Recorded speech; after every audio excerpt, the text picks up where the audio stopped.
Welcome Nightfarers to the Ningen Plays channel, where we will be breaking down all 8 of the playable characters in Elden Ring Nightreign in these individual guide videos to help you decide which of them is right for you to jump in and face the challenges of the night. Today we are going to be talking about Revenant, the final member of our cast of Nightfarers, who until now has been a closely kept secret. A pale and doll-like figure, the Revenant is described as the soul of a lady who manipulates spirits in her quest for revenge. This seems very interesting to me, and I am very much looking forward to exploring her remembrances and finding out more about her lore to find out exactly what her backstory really is.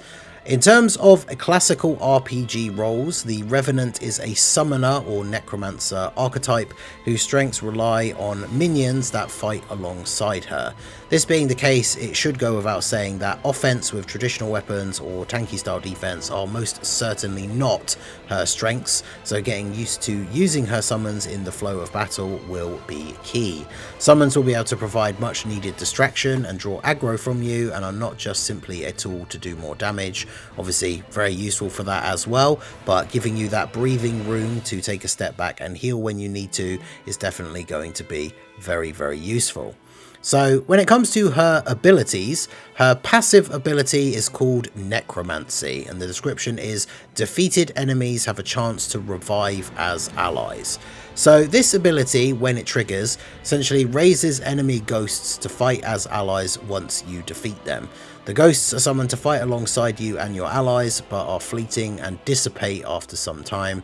You are able to detonate corpses by holding the summon command, which definitely can create some good openings for extra damage, and is a very necromancer-esque ability, so certainly something that sounds very fun. The ghosts are of course basically similar to the spirit ashes from the base Elden Ring game.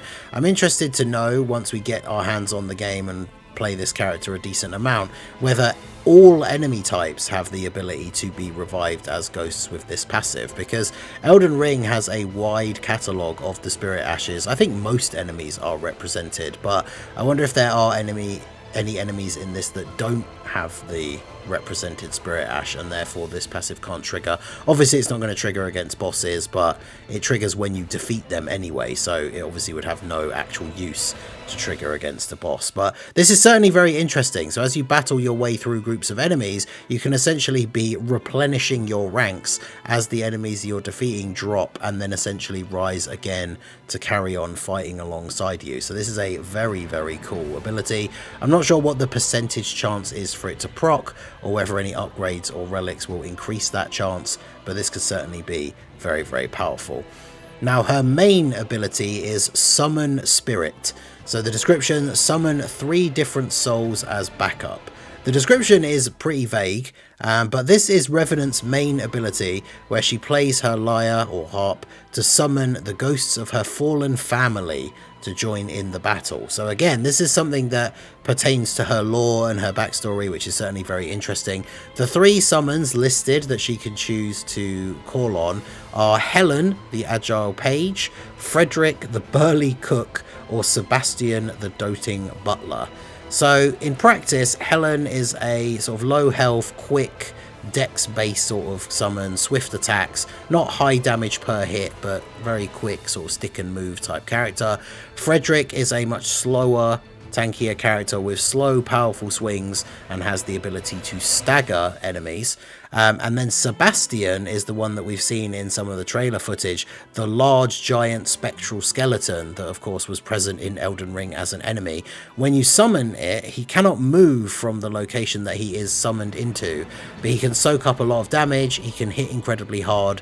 So essentially you can draw enemies into almost like choke points, draw them into an area with your allies, summon Sebastian there, and he's able to deal big damage and keep you shielded from a lot of these enemy attacks. So this is certainly a very interesting ability, and getting used to the strengths and weaknesses of each of the 3 summons and knowing when and where is the best way to use them is definitely going to be a key aspect of playing well as the Revenant. So this is something definitely looking forward to getting into practice and seeing how well this works.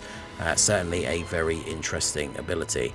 So Her final and ultimate ability is called the Immortal March, the description of which is confer temporary immortality to living allies and revive allies in a near-death state. So with this ability, the Revenant releases her vengeful ire to make herself and nearby allies unkillable for a short amount of time, which obviously is an incredibly powerful ability, right? When used at the right moment in a boss fight, like the fact that none of you can die is just exceptionally powerful. You can turn the tide of a battle that is going badly, or of course press the advantage as you push a Night Lord down to those final scraps of health, essentially allowing you to full charge ahead with no risk of being able to die. So this, of course, very, very powerful ability. Now, the interesting thing is the official Nightreign site, when talking about her ability, there's only a very brief paragraph that essentially covers what we've just said, but it also says, and transforms family into immortal warriors. Now, this is interesting because, of course, the only other mention of family anywhere in her abilities from the official source is when talking about her main ability, the Summon Spirits, where it says that she summons the ghosts of her fallen family. So, whilst I'm not 100% sure, this could mean that the ultimate also makes those main ability summons immortal during that time that the immortality buff lasts, right? Because the specific wording is transforms family into immortal warriors. So obviously this is at the moment unclear. We'll have to wait and see how much this actually, how this actually works in game once you activate it. But from that description, it makes it sound like her summons will be invincible during this time as well. So you can imagine, like I say, this very powerful in clutch moments in a boss fight, allowing you, both the other players and then your summoned characters to be immortal as you press the boss.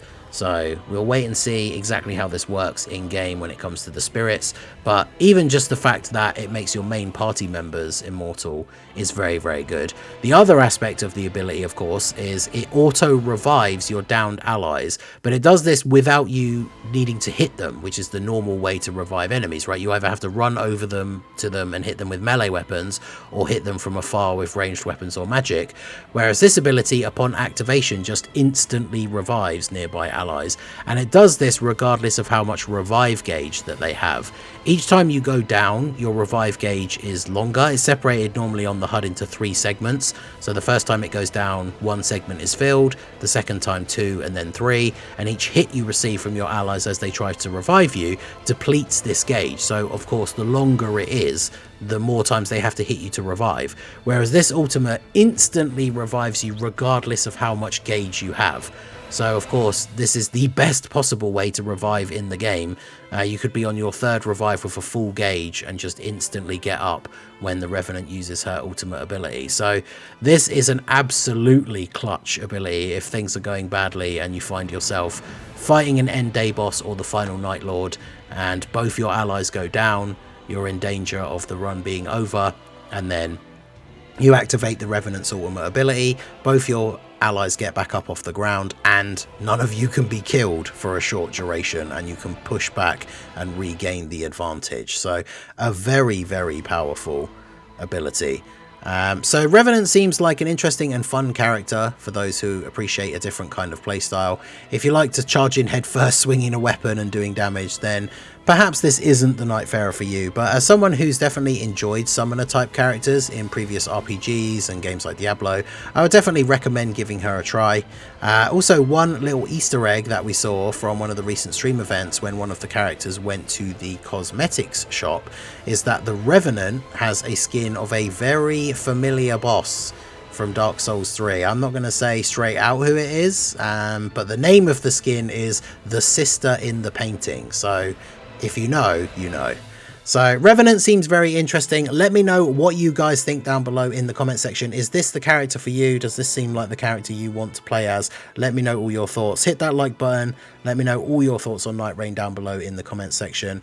I will be making more guides and detailed videos going forwards. Catch me live over on the Twitch side as well. And I will see you guys out there. Peace out.